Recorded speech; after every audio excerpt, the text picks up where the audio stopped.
Hey guys, I want to talk about this particular subject because it's pretty important. It's kind of late, so I'm going to try to get through this quickly. Please don't look at my bloodshot eyes. I'm tired. We need to talk for a minute about food cost and prepping. And I know some people look at that word and go, oh my gosh, end of the world stuff. No, I mean, it could be. That might be a whole different video for another day.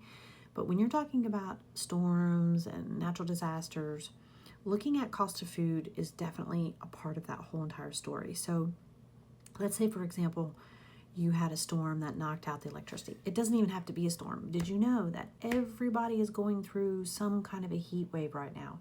Everybody's running their electricity, and that can actually take a grid down, which could mean that a whole entire town could have no electricity, which means you may not be able to go to the grocery store for a week. If that was the case, you couldn't get your medicine for a week. You couldn't get your groceries for a week. Would you be okay with that? Or would you be standing in line trying to get some help from someone in the city, county, whatever? I don't know about you, but I would rather have the source at my home to be able to keep my family fed, keep the medications that I need, toiletries, whatever. So that's what prepping is all about. It's just to make sure for those little emergencies that you have. I can tell you that I recently had, well, not really recently, but I had a job loss. And I can tell you right now that I have really not had to go to the grocery store or to Walmart or anything in quite some time just to save money. But I did have resources because I've been prepping for quite some time. So I'm going to share a little bit of that with you today. I want to go into the actual factual websites that talk about where food prices are right now. There's a lot of things with prepping, but I just want to talk about food prices for this particular video.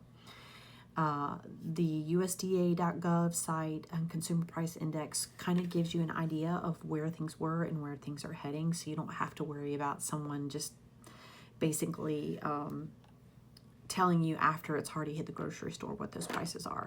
And then I want to just mention, as I go through each thing, just some helpful hints of things I think that can help you save some money. So for example, eggs.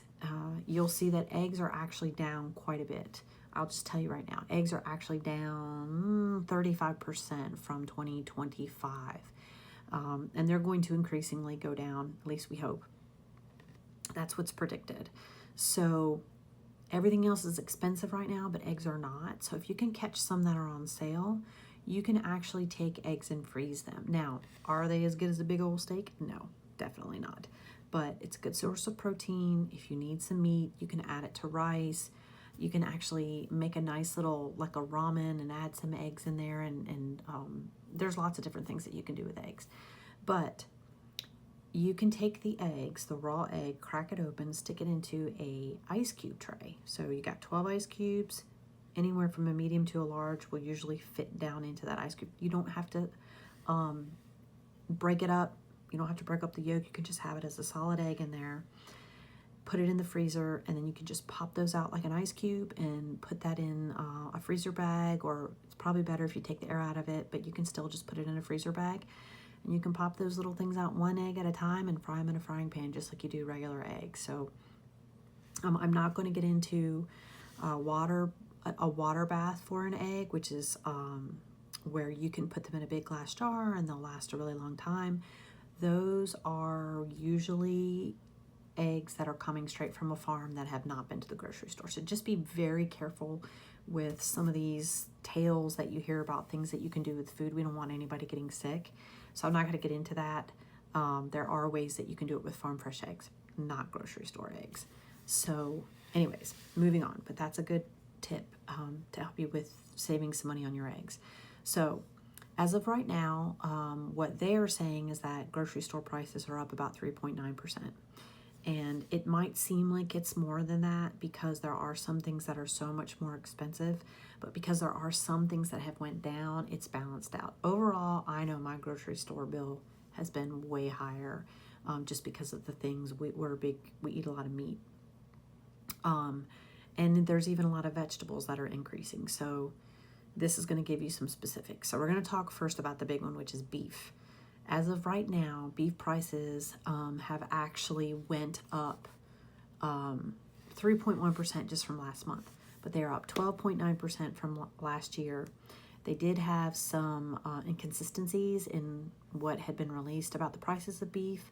As of now, they are saying that it is at the lowest level that it has been in the herd has decreased to its lowest level in 75 years, which means that beef prices are going to be at all-time highs. And that was before the screwworm that they had. That we knew it was coming, but we didn't prevent it from doing all kinds of stuff with the mail. There was a way that they could fix that, but we didn't get it fixed. And so we had some issues with the screwworm. So with herds being at an all-time low, and then some more difficulties with the cattle, we are going to have super high beef prices. I will say this real quick, and I found some chicken on sale for $1.99 a pound. Was super excited about that, and was like, oh, I'm gonna make some ground chicken because it's low in fat. But ground chicken can get really super dry because it doesn't have a lot of fat in it. So I did a little research, and you can take, a lot of restaurants actually do this. You can take pork butt and pork shoulder, which has a pretty significant amount of fat in it, and you can grind that together. You can use a grinder. I have one that attaches to my mixer. You can use a food processor, or you can even do it by hand. And you mix all that together, and that fat and the flavor along with the chicken will match well to make a really nice substitute for your beef. I know it's not the same, but $6.99 a pound, $2 a pound, $2.50 a pound, big difference. And chicken and pork will actually take seasoning very well. So something to think about. You can take a couple pounds, toss it in the freezer. If beef continues to go up, you've got an alternate right there. All right. As I said before, egg prices did decrease quite a bit. And they, according to what they're saying right now, they're going to continue to decrease. Poultry prices did rise 1.3% from April to May. They are 1.6% higher than they were last year, but that's not that terrible. They are not predicted to go down, only go up, but only about 1%. So that's not too bad. That's why that chicken might be something to stock up on. And oh my goodness, you can do so many things with chicken. Now let's talk about vegetables for just a second. Retail fresh vegetables increased by 0.7% from April to May, but they're 11.9% higher in May 2026 than in 2025. Retail prices for fresh tomatoes were up 32% higher in May of 2026. Fresh potatoes were 0.6% lower. Overall prices for vegetables are predicted to rise another 7.7%. So if you don't garden, just remember, you can go get a bag, you can get a bag of dirt. You can literally just cut open that bag of dirt and plant stuff in that bag of dirt if you need to. You can put it in 5-gallon buckets. You can live in an apartment and you can have potatoes, you can have lettuce, you can have tomatoes. And I'm in a zone, I think I'm in a zone 6 or 7 right now. And I just found out that even though it's July, I can have a second harvest. Hopefully, it'll stay warm enough to get that second harvest through. But I'm going to be doing potatoes, peas, corn. Now, my peas and my corn are short growth. You have to make sure you get the variety that's a short growth. But I have probably 5 or 6 more vegetables I'm going to get a fall harvest out of, because I can do that. I didn't know that before. So if you haven't planted any vegetables, take a look and see what you can actually plant in July, so maybe you can get some in. Also, you can pressure can potatoes, right? They're awesome. There's lots of recipes. I'll have recipes for canning in another video. Sugar and sweets increased by 1.3%, 7.1% higher from last year. So, hey, maybe that's something we don't have a lot of, because they are getting higher and higher. Non-alcoholic beverages were up 5.8% from from April to May. And they've been increasing faster than the 20-year historical rate due in part to higher coffee prices. Coffee did go down last month, but it is up right now by 7%. So put your coffee in the freezer if you can get it on sale.